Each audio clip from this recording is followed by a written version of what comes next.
que es desde 1985 catedrático de Economía en la Universidad Autónoma de Madrid. Además, es vicerrector durante 4 años de esa propia institución y es presidente de la empresa Analista Financieros Internacionales, empresa que él fundó. Es autor de varios libros y numerosos artículos, con colaboraciones en revistas especializadas sobre economía y finanzas internacionales, así como también ha estado en la dirección de destacados medios de comunicación y editoriales. En el caso, por ejemplo, de la colección de revista de economía de Blume Ediciones y la dirección también de la revista de economía del Colegio de Economistas de Madrid, desde su fundación en 1983. Además, hasta diciembre de 2011 estuvo colaborando en esa revista.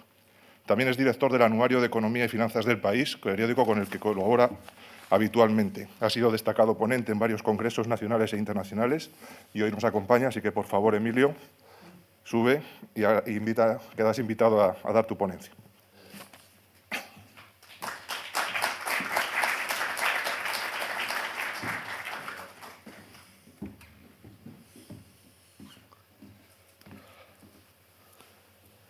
Buenos días.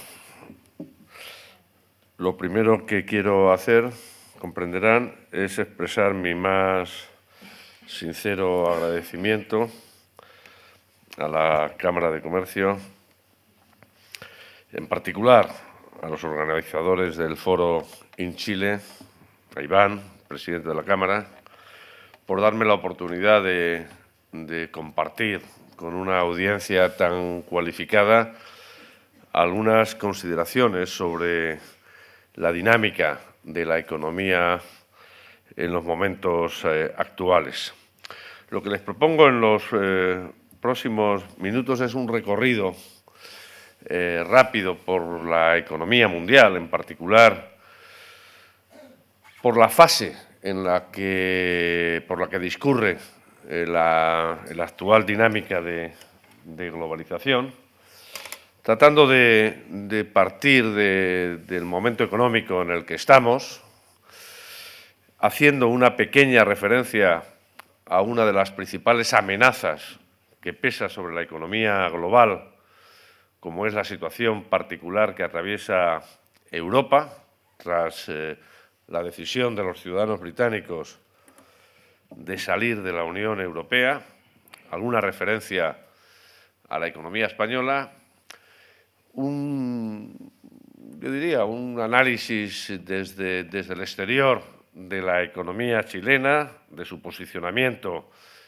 en esa dinámica de globalización y algunas consideraciones que nos lleven a caracterizar lo que podría ser, al menos en mi opinión, una nueva fase en esa dinámica de globalización. El mundo está cambiando y muy probablemente la economía global, el entorno al que se van a enfrentar las empresas, va a ser distinto, bastante distinto del dominante en estos 10 últimos años, ¿no? Fíjense, lo primero que hay que destacar es que el mundo va a crecer menos, está creciendo bastante menos. La resaca de la crisis económica que se inicia en el 2007-2008 ha pasado factura de forma tardía a las economías emergentes y sigue pasando factura a las economías avanzadas. El mundo está creciendo al menor ritmo en muchas décadas, pero va a seguir haciéndolo en los próximos años, porque las principales economías avanzadas siguen convalecientes. La única economía, Estados Unidos, paradoja, la economía donde nace la crisis, es la economía que de alguna forma crece más dentro del grupo de las avanzadas, gracias sobre todo a que supo adoptar de forma diligente, rápida, decidida, decisiones de política económica de estímulo. No es el caso de Europa. Pero como ven, incluso las economías emergentes, que hasta mediada la crisis consiguieron librarse de los peores efectos e incluso prolongar esa suerte de bonanza en los mercados de materias primas, han entrado en 2016 y probablemente continuarán en 2017 con ritmos de crecimiento muy bajos, incluida también América Latina. Estas son las previsiones últimas que ha dado a conocer hace apenas una semana el Fondo Monetario Internacional. Y como ven, el PIB, el Producto Bruto a nivel mundial, no va a crecer más del 3,5% el próximo año. Y dentro de ese Producto Nacional, de ese Producto Interior Bruto, las economías avanzadas no llegarán al 2% de crecimiento. Primera premisa, por lo tanto, desde el punto de vista empresarial, la demanda global no va a crecer. Si uno tuviera que empezar a revisar los presupuestos, los planes a medio plazo de cualquier empresa, tendría que contar con que las economías en conjunto avanzadas, la OCDE en bloque, no va a crecer más del 2%. Y dentro de la OCDE, el principal bloque regional, desde el punto de vista comercial también, la zona euro va a crecer relativamente poco. Ojalá y crezcamos en torno al 1,5%. Como luego comentaré, la eurozona está de alguna forma amenazada no solo de estancamiento, sino también de episodios de inestabilidad financiera. En las economías avanzadas, en todas las economías avanzadas, se está viviendo un experimento que jamás en la historia económica hemos presenciado, y es el funcionamiento de economías con niveles de tipos de interés negativos. Esta mañana, el bono español a 10 años paga el 1%, pero Alemania cobra porque los inversores le dejen dinero al Tesoro alemán. Eso ha hecho, lógicamente, que el precio de los bonos, el recíproco de los tipos de interés, esté en las nubes y dé pábulo, de forma razonable, a los que piensan que puede haber una burbuja en los mercados de bonos. Simultáneamente, la comunidad bancaria no puede trabajar con tipos de interés rozando el nivel nulo. No se puede hacer intermediación bancaria con tipos de interés negativos, como está ocurriendo en el continente europeo. El resultado, lógicamente, son episodios de inestabilidad financiera, de amenazas, de volatilidad, en el mejor de los sentidos, pero de sistemas bancarios amenazados, como estamos viendo en el caso de Italia. La razón de que el mundo crezca poco es que se ha invertido poco. Si no hay inversión hoy, no hay crecimiento mañana. Y el mundo redujo, como ven ahí, sus posibilidades de inversión de forma significativa. Cuando las empresas invierten poco, cuando los gobiernos invierten poco, la productividad total de los factores también cae. Y la productividad total de los factores es el colesterol bueno de las economías. Si no hay crecimiento de la productividad, si no se hacen, en definitiva, las cosas mejor de lo que se hacían antes, no hay aumento del output potencial, del crecimiento tendencial. Y para hacer las cosas mejor hace falta invertir, no solo en capital físico, sino en algo que, como luego comentaremos, será el verdadero conductor de la competitividad global, capital tecnológico y capital humano. Dentro de Europa tenemos un serio problema. Europa, ya antes de que los británicos decidieran salirse de las instituciones europeas, venía marcando un crecimiento muy débil. La crisis que se desata en 2007 no es una crisis europea, es una crisis americana, pero es en Europa, en particular en el continente, donde el impacto es más severo. Simplemente porque la gestión de la política económica fue menos favorable que en los Estados Unidos. Esperamos demasiado tiempo a tomar decisiones de estímulo económico, de estímulo monetario, e incluso cuando adoptamos esas decisiones a partir de mayo del 2010, fueron decisiones parciales, porque en política monetaria acertamos, pero en política fiscal nos equivocamos. Y las decisiones de política fiscal que se adoptaron en la eurozona lo que hicieron fue pronunciar, acentuar la recesión en la que ya estábamos. El resultado, lógicamente, es que la eurozona crece hoy en torno al 1,5% y ojalá y pudiera defenderse el ritmo de crecimiento en el futuro. Esos resultados económicos adversos, un funcionamiento de las instituciones no del todo satisfactorio y unos flujos migratorios y de refugiados cada vez más intensos han sido la combinación que llevaron a los ciudadanos británicos a decidir en un referéndum optar por la salida de la Unión Europea. ¿Qué va a significar el Brexit desde el punto de vista estrictamente económico? Bueno, va a significar que sale de Europa una economía importante, no tan importante como hace apenas 30 o 40 años, pero es una economía que representa en torno al 3,5% del PIB. Es una economía con instituciones económicas modernas y, desde luego, es una economía que alberga en su seno la segunda plaza financiera mundial, la City londinense, ocupando a unos 850.000 profesionales de muy alto nivel, dispone de unas infraestructuras tecnológicas, de comunicación, de una capacidad, en definitiva, de gobierno de la industria de servicios financieros que ninguna otra plaza financiera en Europa tiene. ¿Tendrá consecuencias económicas sobre el conjunto de Europa? Sí, ya las ha tenido. Y la principal razón de que el Fondo Monetario Internacional haya reducido en más de 3 o 4 décimas el crecimiento promedio de la eurozona tiene que ver con el impacto Brexit. ¿Va a sufrir la propia economía británica? Lo está haciendo. Hemos conocido ayer el ritmo de crecimiento en la primera mitad del año. Es un crecimiento pobre, es un crecimiento inferior al 1%. ¿Seguirá sufriendo en los próximos años? Sí. Va a depender fundamentalmente del grado de certeza con que se maneje el divorcio en ciernes.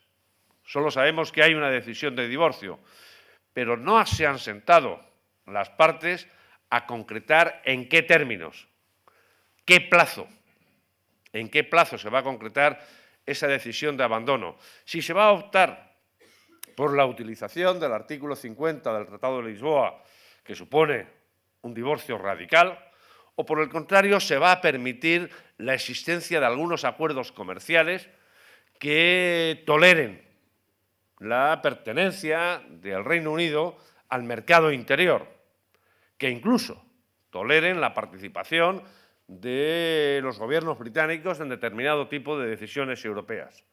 Como saben, en la Unión Europea hay dos posiciones.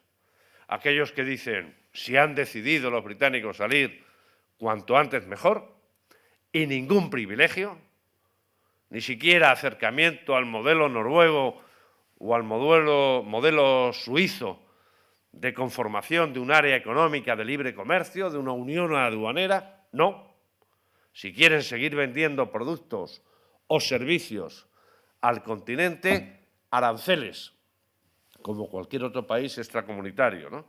Y posiciones más suaves, lideradas quizá por las autoridades alemanas, que dicen, oye, cuidado, vamos a hablar, esto es una decisión singular, no tenemos por qué aplicar a rajatabla modelos previstos para otro contexto. El impacto sobre la economía española puede ser importante, porque la economía española es uno de los principales socios comerciales y de servicios del Reino Unido. Nuestro país es de los 4 países del continente que tiene un superávit comercial con el Reino Unido. Sí, un superávit en la balanza de mercancías.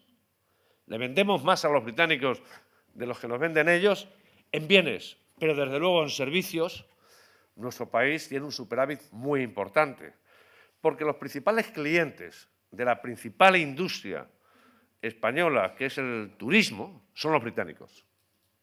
El 24 y pico por ciento de los ingresos por turismo de España, recuerden, este año va a ser la primera o la segunda potencia turística mundial, más de 70 millones de entrantes, pues bien, el 25% prácticamente son ingresos generados por ciudadanos británicos.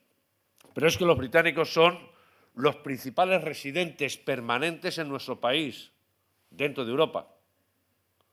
Tenemos 900 y pico mil británicos que viven en España todo el año y que reciben todos los meses su pensión de bancos británicos domiciliada en bancos españoles y que gastan esa pensión en nuestro país. Bueno, hay un impacto. El Reino Unido, además, tiene un impacto cultural en el modo de hacer negocios muy importante. El Reino Unido era la gran potencia económica todavía en el último tercio del siglo XIX, cuando estaba en vigor el patrón oro. El Reino Unido, a mitad del siglo XX, era el principal socio comercial de América Latina. Ahora ya no. El impacto sobre América Latina será limitado. En promedio, no llega al 1% de todas las exportaciones que hace América Latina al Reino Unido. Y en el caso de Chile no llega al 0,7%. 700 millones de dólares. Y la principal partida representativa apenas de un 8,5% de todo lo que exporta Chile son arándanos azules. El resto son vinos. No ocurre como en la estructura típica exportadora de Chile al resto del mundo, ¿no? Sin embargo, el Brexit sí va a generar un revulsivo, ya lo está generando en el conjunto de la Unión Europea. Y no sabemos cuál puede ser el desenlace.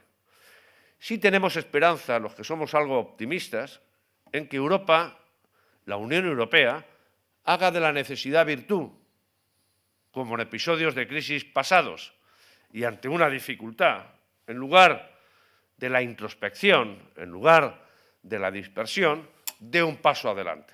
La construcción de Europa ha sido eso. A cada problema se ha respondido con una decisión que ha supuesto, en alguna medida, un aumento, una intensificación de la dinámica de integración. Pero no les puedo ocultar que esta decisión ha generado en algunos países tentaciones segregacionistas y que hay naciones como Holanda, como Francia, como la propia Alemania, donde formaciones políticas menos proeuropeas han cobrado un peso específico relativamente importante. En cualquier caso, lo que sí se puede asumir es que esta crisis no va a ser corta, la resolución de la misma no va a durar 3 o 4 meses y, como decía al principio, los episodios de inestabilidad financiera, ya sean por la excesiva depreciación de la libra esterlina, como ha ocurrido anoche, ya sea por tensiones en los mercados de bonos, ya sea porque el propio Banco de Inglaterra le haya visto las orejas al lobo y se vea obligado a reducir adicionalmente los tipos de interés, como lo ha hecho esta mañana, cosa que no hacía desde el 2009, con la correspondiente depreciación, como digo, de la libra esterlina. En ese contexto, la economía española puede comportarse algo peor de lo que lo ha hecho, de lo que lo está haciendo este año. La economía española está sorprendiendo favorablemente, porque tardó en recuperarse, pero la intensidad de su recuperación ha sido significativamente superior al promedio europeo, al promedio de las economías avanzadas. La economía española va a crecer este año en torno al 3%, en opinión nuestra, en opinión de AFI. Les resumo no solo las previsiones nuestras, sino las previsiones que ha hecho el Gobierno hace apenas 10 días y que ha mandado a las instituciones europeas, para que vean que el contraste no es muy grande. Pero, lógicamente, el nuevo escenario que se abre con esa desaceleración en conjunto de las avanzadas y, en particular, el efecto Brexit, hará que el año que viene, en el 2017, la economía española crezca significativamente menos. Algún aspecto positivo, yo diría muy positivo. La crisis ha obligado, y es una lección empresarial importante también para otros países. La crisis ha obligado a que los empresarios tomen una orientación mucho más internacional. También se ha hecho de la necesidad virtud. Y ante la caída en la demanda doméstica, empresarios pequeños y medianos aumentaron su propensión exportadora. Ha aumentado el número de exportadores en una magnitud significativa, pero sobre todo ha aumentado el grado de diversificación geográfica de nuestras exportaciones. Y hoy uno de los componentes determinantes del crecimiento es el sector exterior.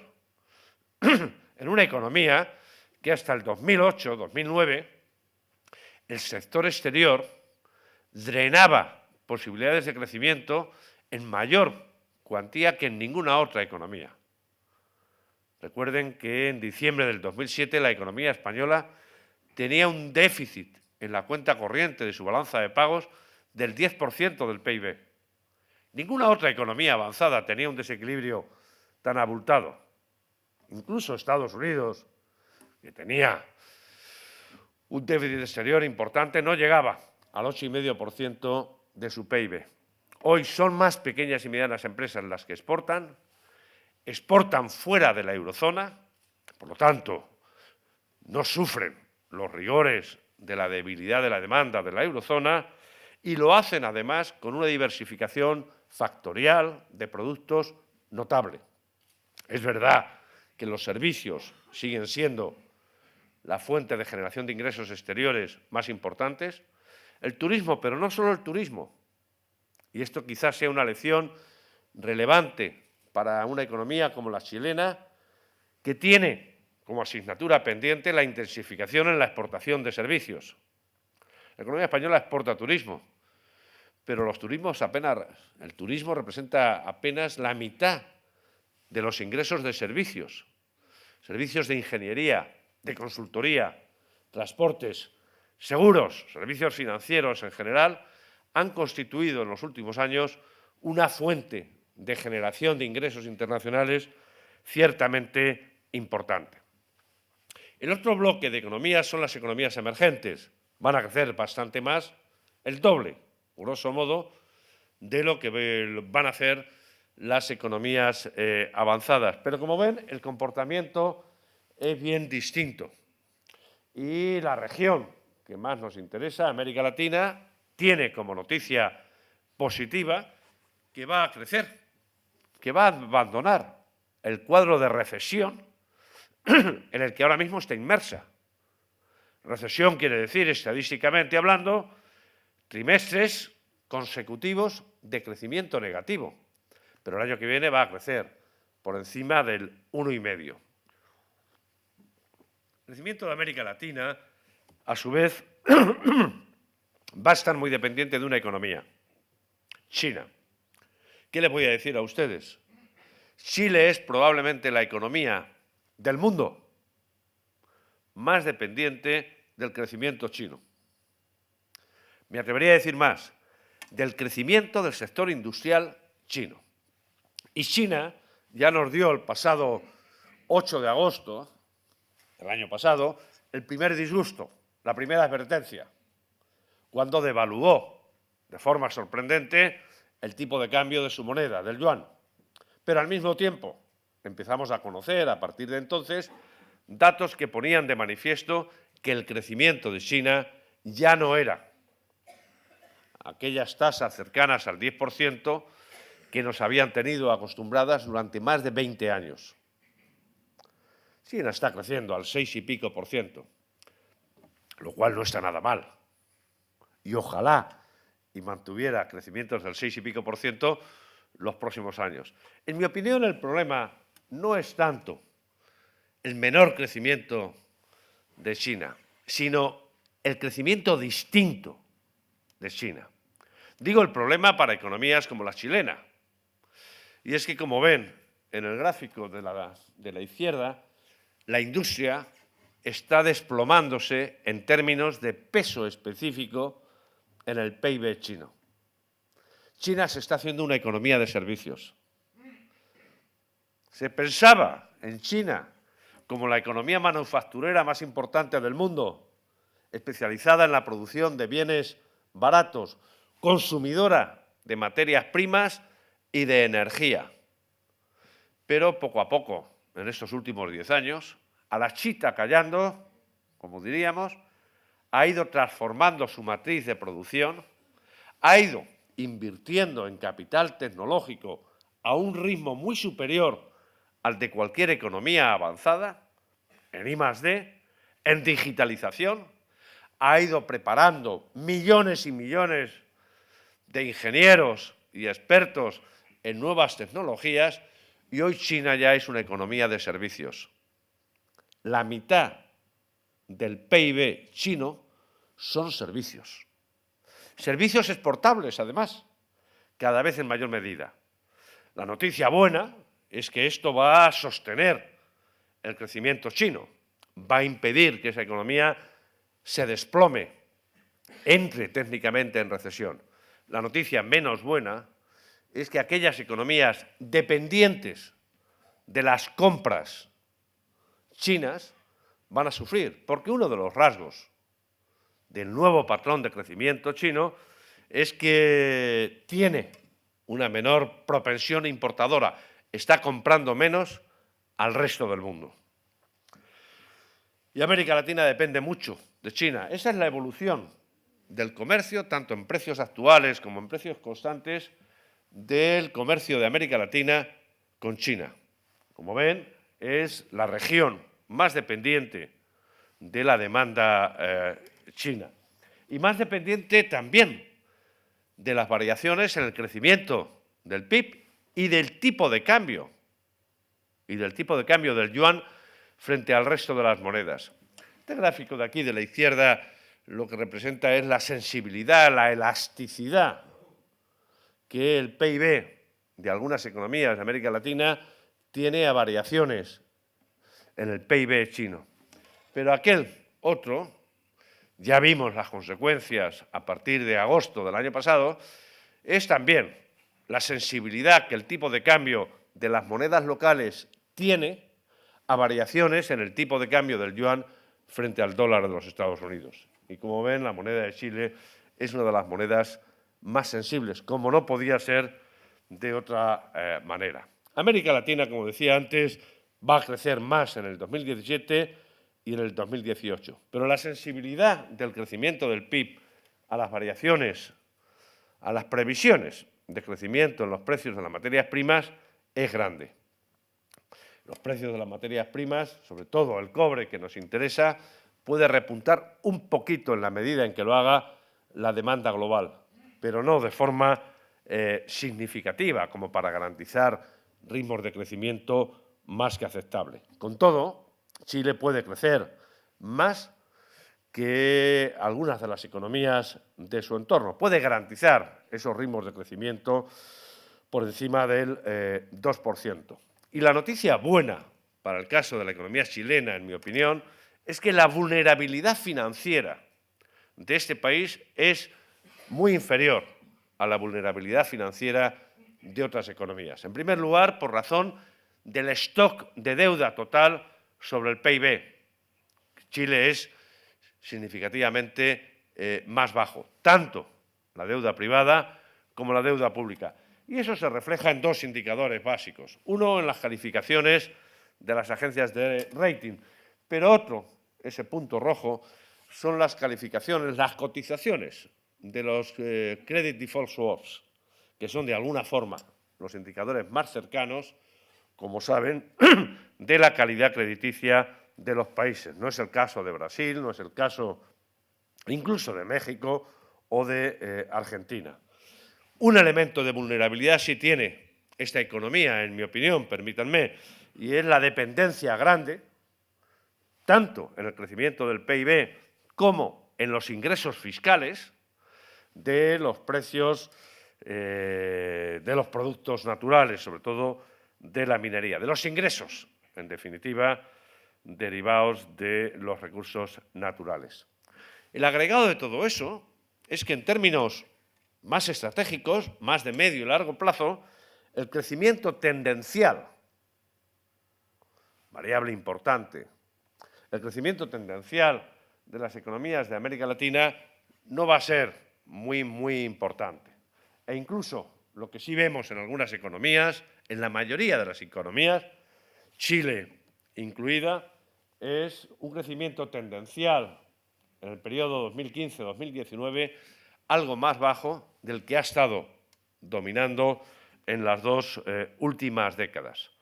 El resultado, lógicamente, es que la participación, la importancia relativa de América Latina en el mundo, económicamente hablando, va a ser algo menor. La participación de América Latina en el PIB mundial, que en el año 80, antes de la crisis de la deuda, del verano del 82, era del 12, por encima del 12%, se va a ir prácticamente al 8%. La única economía de América Latina que va a defender su peso específico en el conjunto de la economía mundial va a ser precisamente Chile, que va a mantener prácticamente la proporción que tenía en 2000 y en 2012, una proporción pequeña, en torno al 0,4% del PIB global. Una advertencia empresarialmente relevante, sobre todo para las empresas orientadas al exterior. Uno de los factores de perturbación del entorno económico que ya estamos presenciando y que va a seguir vigente es contracción, perturbaciones en el comercio global. Nunca habíamos visto esto, nunca habíamos visto que el volumen de comercio que ven ahí en el 2014, en el 2015, creciendo por debajo del 3%, lo hiciera a tasas tan bajas. El comercio mundial siempre ha crecido significativamente por encima del PIB, desde luego a partir de los años 80. A mí me preocupa que el comercio crezca a tasas en el entorno del 3, incluso del 4%, porque es sintomático de riesgos proteccionistas. Y es que cuando las cosas van regular en las economías domésticas, muchos gobiernos tienen la tentación de generar mecanismos defensivos, mecanismos, en última instancia, proteccionistas. El otro día leía el último informe de la Organización Mundial de Comercio y me llamaba la atención cómo los gobiernos, en relación al 2010, habían adoptado decisiones de un tenor claramente defensivo, proteccionista, en una proporción muy importante. El 25% de las normas, de las regulaciones comerciales de los gobiernos pertenecientes a la Organización Mundial de Comercio fueron proteccionistas, fueron involucionistas en última instancia. Y eso da mal fario, como dirían los gitanos en España, eso tiene mala pinta, porque se empieza subiendo aranceles, levantando barreras al comercio y terminamos como en los años 30. En un mundo como el actual debería ser el multilateralismo y la apertura la que dominara. Chile. En Chile yo creo, permítanme, que dentro de un comportamiento significativamente mejor, con instituciones claramente mejores que la media de América Latina, hemos observado recientemente un problema, y es un problema común a algunas economías avanzadas, la caída de la inversión. La caída de la inversión, como ven en aquel tramo de la curva, y la caída de la productividad, como es lógico. Si las empresas invierten menos, la productividad del trabajo inicia un comportamiento también peor.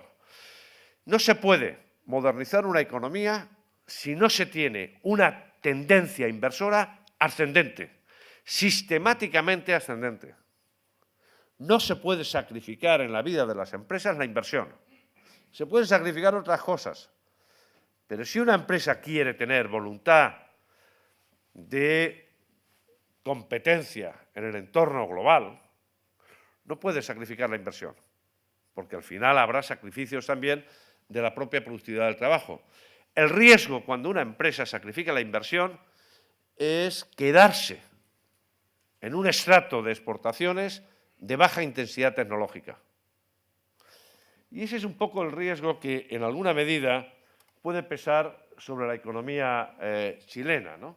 En el caso concreto, aquí tienen la composición de lo que exporta cada país de América Latina. Como ven, en el caso de Chile hay un peso específico relativamente importante, lo cual no está mal, de productos del sector primario. pero, lógicamente, es la minería la que representa en torno al 49%.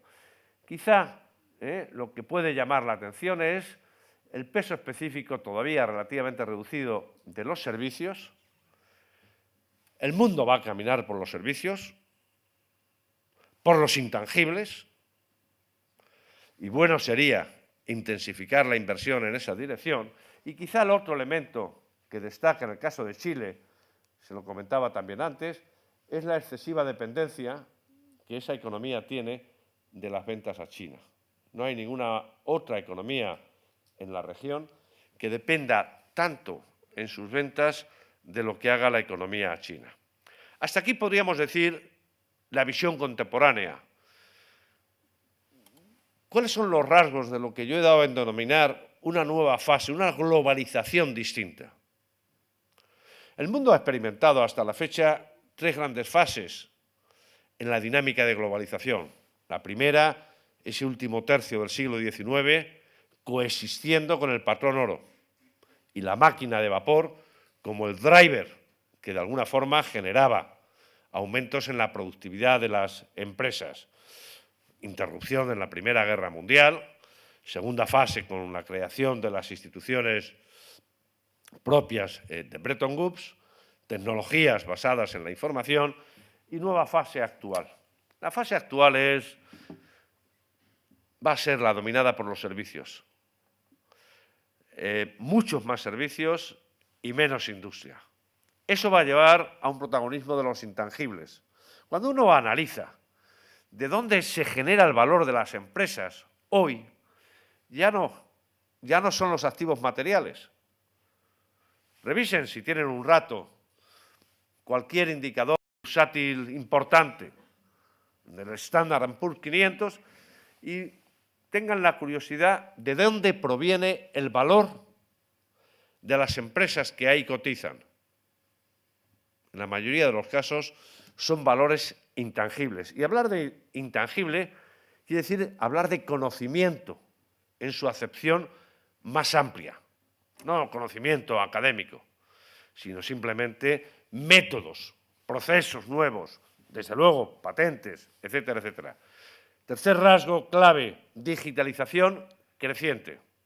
Digitalización creciente no solo dominio de las tecnologías de la información y de la comunicación para hacer que los subsistemas empresariales, las áreas de gestión empresarial sean más eficientes, por supuesto. Desde la logística, la producción, la comercialización, la distribución, a las finanzas, el impacto favorable en la productividad de las tecnologías de la información quedó demostrado hace tiempo.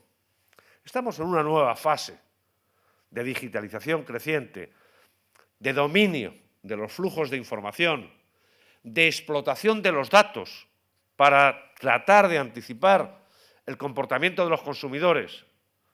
La principal función de cualquier empresa sería adivinar cuál va a ser la demanda para su producto o para su servicio, cuál va a ser, en última instancia, el comportamiento de su consumidor típico. Y eso, que hace apenas 5 años era poco menos que un empeño imposible, hoy no lo es. Y vemos cómo empresas, ya no solamente grandes, invierten en data science, big data, en algoritmos específicos tendentes a calibrar, a intuir cuál va a ser el comportamiento de los consumidores.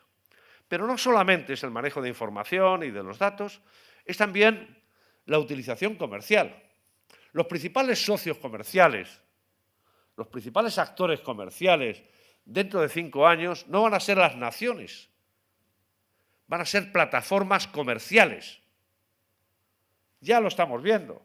Amazon tiene un volumen, una capacidad comercial superior a la de muchas naciones que son activas en el entorno comercial. Cuarto rasgo fundamental, ascenso de la economía colaborativa, ascenso de las posibilidades de desintermediación, una especie de contestación al sistema, evitando los actores, los intermediarios tradicionales. Es verdad que las economías emergentes van a seguir pesando en la escena global, que el poder económico mundial va a ir cayendo en las economías avanzadas. Ya más del 50% del PIB global lo producen economías emergentes. Lo que ocurre es que las ventajas competitivas de las economías emergentes ya no van a estar única ni fundamentalmente en los costes. La deslocalización, la relocalización, ya no se hace buscando costes del factor trabajo. Ahora estaba viendo informes hace apenas 10 días de decisiones de vuelta a casa del back to home de algunas grandes multinacionales, donde dicen, hombre, ya los costes del factor trabajo, los costes de otros factores de producción en algunas economías emergentes no son tan competitivos como los que yo obtengo de la robotización creciente de procesos de producción. Adidas, sin ir más lejos. Eso obliga, lógicamente, a las empresas de economías emergentes a buscar otras ventajas competitivas, a no confiar, a no dormirse, pensando en que el diferencial en costes del factor trabajo garantiza la persistencia de esas ventajas competitivas. No. Las ventajas tienen que ser más amplias. Las ventajas tienen que ser también en la forma de hacer las cosas, en la estructura sectorial de las economías, en el peso de los servicios, de los intangibles, en el sistema educativo, en la calidad del capital humano, en definitiva, en la productividad total de los factores. Sexto, no contemos con Europa. Europa, la Unión Europea, es el principal actor comercial en el mundo. Es el principal bloque regional. Hasta ahora, hasta hace poco, incluso predicaba con el ejemplo y se permitía, con razón, marcar la pauta a otros bloques regionales. Eso es lo que hay que hacer en Mercosur, esto es lo que hay que hacer en la Alianza del Pacífico, si queréis perfeccionar la integración, si vais más adelante y queréis crear una unión monetaria, tenéis que seguir estos pasos que nosotros seguimos en el pasado, etcétera, etcétera. Y además, la Unión Europea compraba mucho al resto del mundo. Ahora nos vamos a encontrar en una situación, como decía antes, de paréntesis con políticas económicas excepcionales. La contrapartida favorable es que los aficionados a la política económica, los que tengan curiosidad, cierta curiosidad técnica o académica, van a ver en Europa un laboratorio, porque vamos a seguir practicando políticas económicas que no aparecían en los libros, en los manuales de economía. Hace apenas 3 años, Edmund Feld, un profesor de Harvard importante, decía, bueno, si soy honesto, tengo que parar la 7ª edición de mi manual de política económica, porque simplemente había actualizado algunas cosas. Pero ¿quién me iba a decir que lo que hace apenas 3 años eran notas a pie de página, hoy se iban a convertir en capítulos completos? ¿Quién iba a hablar de políticas, de estímulos cuantitativos, en términos monetarios, que iban a hacernos ver a un Banco Central como el Banco Central Europeo comprando 85.000 millones mensuales de bonos públicos y privados? Los bonos que emite Telefónica los compra directamente el Banco Central Europeo y, por lo tanto, garantiza que el tipo de interés al que se está financiando Telefónica o Mapfre o Iberdrola a 10 años sean históricamente bajos. A partir del mes que viene lo va a hacer también el Banco de Inglaterra. Nunca habíamos visto esto en la historia económica mundial. Nunca habíamos visto penalizaciones por tener el dinero en los bancos.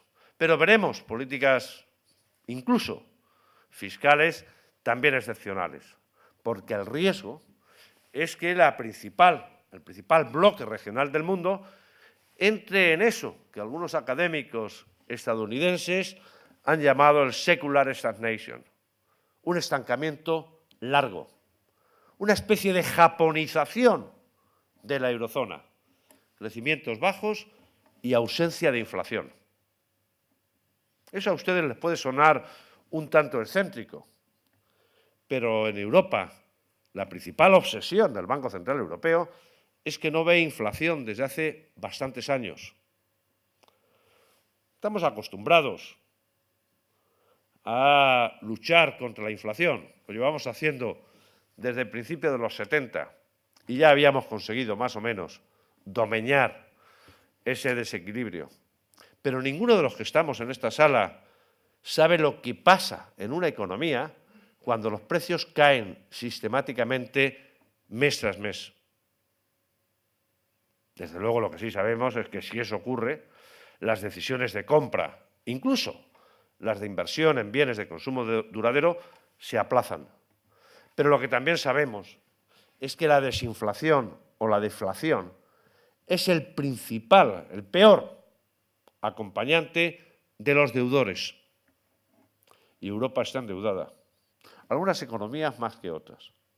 La deflación es un buen cómplice de los acreedores netos, pero mal acompañante de los deudores.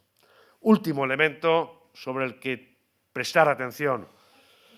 Vamos a percibir, como señalaba antes, tensiones proteccionistas y tensiones en la gobernación global, porque la distribución del poder económico que se está haciendo a favor de los emergentes tiene que tener una correspondencia en la gobernación de las instituciones multilaterales. El Fondo Monetario Internacional no puede seguir gobernado básicamente por el G7, por lo que hace 25 años se suponía que eran, entonces sí, las 7 economías más importantes del mundo. Pero dentro del G7 no están las economías ya, todas las economías más importantes del mundo. Es razonable que asistamos a tensiones geopolíticas derivadas también de esa especie de reformulación del poder del gobierno económico mundial. Y ante esa nueva dinámica de globalización, las empresas solo tienen como alternativa la intensificación de la inversión en conocimiento. El proxy más cercano de lo que es la inversión en conocimiento es la inversión en I+D. Y ahí la región, América Latina, no está, ni mucho menos, a la vanguardia. En el caso de Chile sí vemos posiciones esperanzadoras en algo que, en mi opinión, como señalaba antes, es central, que es la digitalización. Hay un indicador que maneja el World Economic Forum de digitalización estructural que sitúa a distintas economías en contraste. Chile está avanzando efectivamente en la propia regulación de las tecnologías de la información, en la disposición de infraestructuras algo menos. Está avanzando en el uso a nivel empresarial de esas tecnologías. Y eso ha hecho que sus posiciones en ese índice de alfabetización digital que publica el World Economic Forum haya avanzado. Está en la posición 38 del mundo, que no es una mala posición, si comparamos y tenemos en cuenta que estamos hablando prácticamente de 190 economías.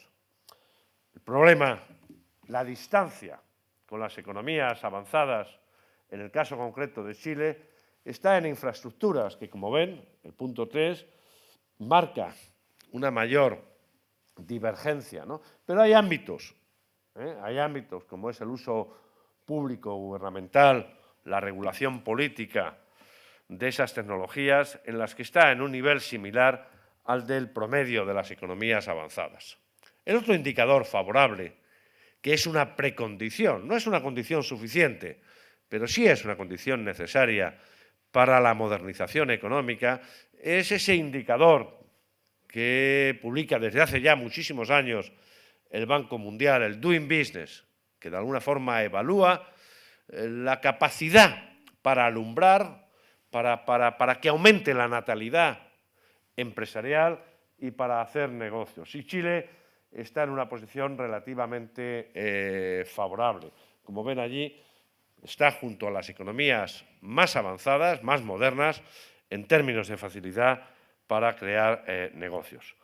El correlato de todo esto es una posición también aceptable, en mi opinión, en el indicador de competitividad global que saca también el World Economic Forum. Está en la posición 35, pero no muy por debajo de la posición, por ejemplo, donde se sitúa España. Este, como saben, es un indicador compuesto, con muchos subíndices, en el que se puntúan aspectos que tienen que ver con la mayor o menor competencia interna, con la mayor o menor internacionalización de las empresas, con la mayor o menor calidad de los propios empresarios, etcétera, etcétera, ¿no? En definitiva, y concluyo con esta última diapositiva, en nuevo entorno sí tenemos que asumir, quienes tenemos responsabilidades empresariales, que no va a ser una continuidad, el mantenimiento de la inercia de lo que hemos visto hasta la pasada crisis, ¿no? La primera premisa que cualquier empresa ha de asumir, cualquier empresa con voluntad de supervivencia, es que el entorno relevante, la liga en la que hay que jugar, no es la liga local, es la liga internacional. Observar las mejores prácticas de los competidores es una forma inteligente de aumentar la productividad, la eficiencia de las empresas.